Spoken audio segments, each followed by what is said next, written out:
Nung isang araw ay nasaksihan natin si Vince Tizon habang siya ay nasa Davao at tila nag-iinspeksyon kunwari ng mga diki doon. At sa kanya pag-inspeksyon, meron tayong nadinig na madalas niyang sinasabi, yung PI, mura siya ng mura. Anong pinagmumura nitong si Vince Dizon? Totoo nga bang siya ay naiinis doon sa sitwasyon o nagdadrama lang? Ito po si Attorney Mike Operario. Pag-usapan natin yan. Bakit nga ba nandun si Vince Dizon? Pagkatapos po ng isang bagyo, yung Kia po at na pinalakas ng habagat, nagkaroon ng flash flood dito sa Davao City. At marami din pong nasira doon sa lugar, pero humupa din naman agad ang baha. At ito, lo and behold, nandun si Vince Dizon, walang dalang tulong, walang dalang solusyon, walang dalang equipment.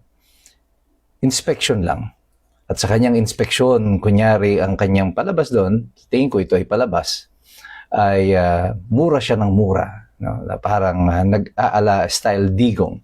Kunyari, naiinis siya at bakit hindi tinapos yung proyekto. Totoo bang wala silang alam dito? Well, the fact of the matter is, from 2024 up to present, hindi na po sila nagbigay ng allocation for public works dito sa Davao. More specifically, sa Davao City at yung mga distrito na kung saan kalaban nila yung mga congressman, kagaya sa distrito ni Congressman Ungab.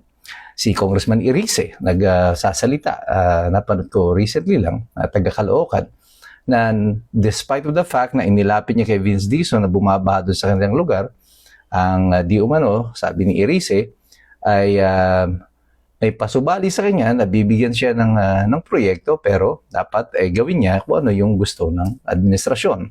Siya ay tumanggi, hindi sila binigyan ng pondo. At ganoon din na nangyayari sa Davao City. So hindi ko maintindihan ano yung pinagbumura dito ni Vince Dizon.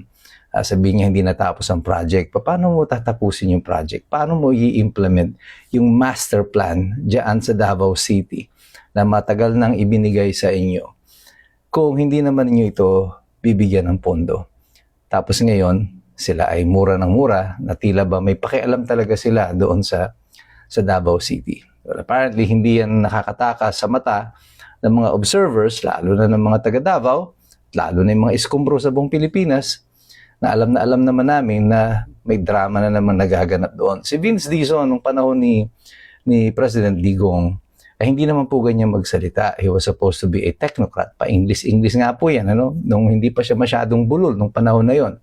Ngayon, medyo nabubulol na yung kanyang pagsasalita. Parang tumitigas yung kanyang dila.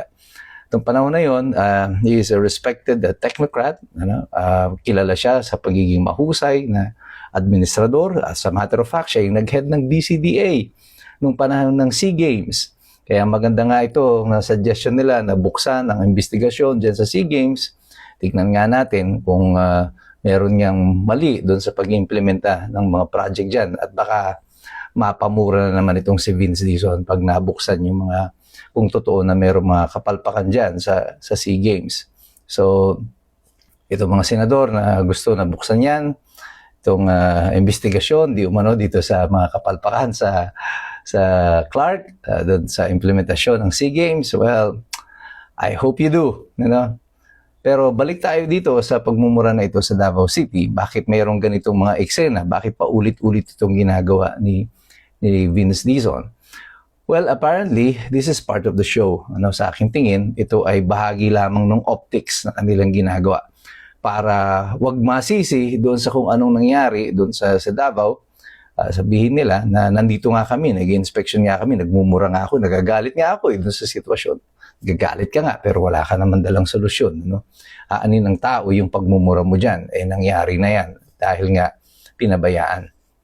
At ganoon din yung nangyari doon sa Cebu. Nung nagkaroon ng trahedya sa Cebu, nagkaroon ng flash flood, dito lang po lumalabas yung mga kwento tungkol doon sa mga failed flood control projects, may mga mura, again, pero walang solusyon. Wala dalang tulong, walang ayuda, walang equipment, nothing. Just all cameras and mga vloggers at saka mga mura. Pero, galit na galit sila kay Digong na nagmumura. Pero bakit mo kinokopya? Ay, kasi nga, alam mo that that is the language that the people understand. Yan yung lingwahe na naiintindihan ng mga tao.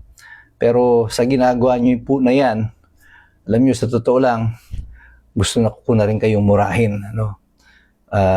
Kung kaya ko lamang po yan gawin dito sa social media, ay ginawa ko na. Salamat na lang. Nandyan pa si VP Sara Duterte. Sana sila na lang ang magmura para sa amin na hindi pwedeng magmura dito sa online. O kaya si Mayor Baste, o kaya si Pulong, o kung sino pa man na po pwede. Pwede nga po pakimura nyo na lang po sila para sa amin. And this is the situation that we have right now. Kanya po yung mga tao ay hindi binibili itong mga storya, yung mga ginagawa ninyo ng mga pakulo, mga pag-iwas sa pananagutan, yung mga drama na ganito. Ang dahilan po dyan, bakit patuloy na sumasadsad ang popularidad ng administrasyon na to at wala nang tiwala ang taong bayan sa inyo? Dahil na rin po sa kada drama ninyo na iniisip ninyo na yung mga tao na nasa paligid nyo ay kaya ninyong utuin sa mga pamamagitan ng ganyang mga style. Bulok na po yung style na yan, nabenta na po yan. Hindi nyo na po maloloko yung taong bayan. You have to do something else. And you know what that is something else? Magserbisyo po kayo ng totoo. Yung hindi po nagnanakaw sa taong bayan. Baka iyan, maintindihan pa kayo ng taong bayan. Hanggat hindi kayo nagbabago, ang pagtrato ng mamamayan sa inyo ay pareho din at patuloy na sasadsad ang popularidad ng administrasyon na ito. Tumulong man kayo o hindi sa mga lugar na kagaya niyan ng Davao City, sa tingin ko makakabangon ang Davao. Ginawa na nila ng ilang panahon na sila-sila lang, yung lokal na pamahalaan lang ang kumikilos, walang tulong mula sa national government. At ganoon na rin sa iba pang mga bayan ng mga kongresista na hindi sumusuporta sa administrasyon na to.